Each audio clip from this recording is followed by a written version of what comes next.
If you're like most business owners, you expect good value from your suppliers. You certainly don't want to overpay for essential services like your employee benefits. However, if you have a traditional benefits plan with an insurance company, you could be overpaying by as much as 10 to 25% each and every year. Over the next few slides, you will gain a clear understanding of the reasons behind the upward spiraling costs of your employee benefits, and most importantly, how you can escape this insurance trap forever. The traditional process works like this. Your broker gathers quotes from various carriers, presents them to you, and you make a decision about which carrier will be awarded your business. Approximately a year later, the carrier presents its first renewal, with proposed rate increases based on inflation and claims experience. It is important here to note that even if the renewal rates are excessively high, it is very difficult to change carriers after only 1 year, because the other carriers will be concerned that you are a rate shopper and decline to quote. Worse yet, if another carrier decides to take you on, you can be virtually assured of this scenario repeating itself over and over again. Let's take a look at how the renewal process works. There are 4 major factors which determine the new rates. 1. IBNR. This is the reserve created by the insurance company to pay the claims that are incurred but not yet reported during the year. The reserve is kept by the insurance company, even if there are no outstanding claims. It is approximately 7% per year. 2. TLR, or Target Loss Ratio. This is the amount of your premiums allocated to pay claims.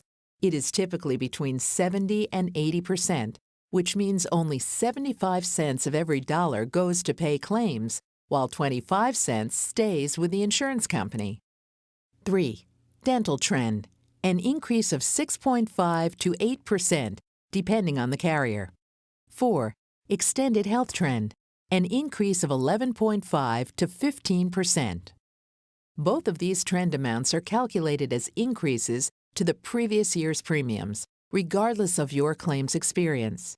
I call this the insurance trap, and it is a major reason why companies continue to overpay for their employee benefits. Let's look at a hypothetical renewal using the premiums-based pricing model for the extended health benefit.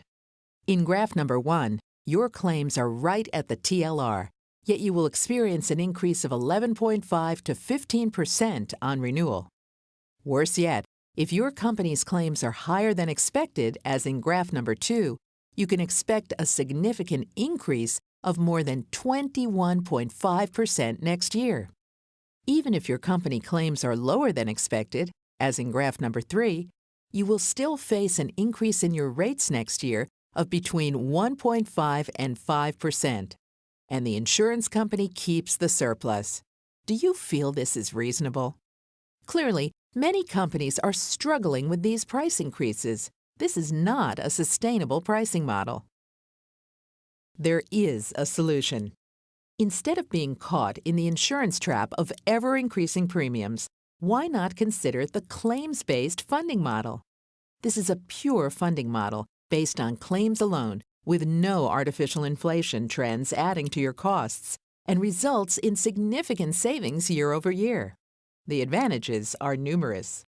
No extended health trend factor is applied. No dental trend factor is applied. No reserve factor is applied. The TLR is always at 90%, which means the provider only keeps 10% aside to adjudicate the claims and pay its expenses. Most importantly, if your claims are less than expected, the surplus is refunded to you and stays in your trust account. Let's now compare the same renewal for the 2 pricing models. As you can see from the illustration, the claims-based pricing model far outperforms the premium-based funding model in every scenario. Because it is based on claims alone, even in the worst-case scenario, as in graph number 2, you would be facing a modest increase of 10% instead of 21.5 to 25%. In scenario number 3, you would actually receive a refund of approximately 10% of your previous year's premiums. There is absolutely no reason to stay with the prohibitive, costly pricing models of the insurance carriers. Why continue to spend company dollars on overpriced benefit plans? As a former regional manager with a national insurance firm, Jim Sumner has the experience and inside knowledge to help you reduce your plan's costs without compromising your employees' benefits. Contact Jim Sumner today to arrange a confidential consultation.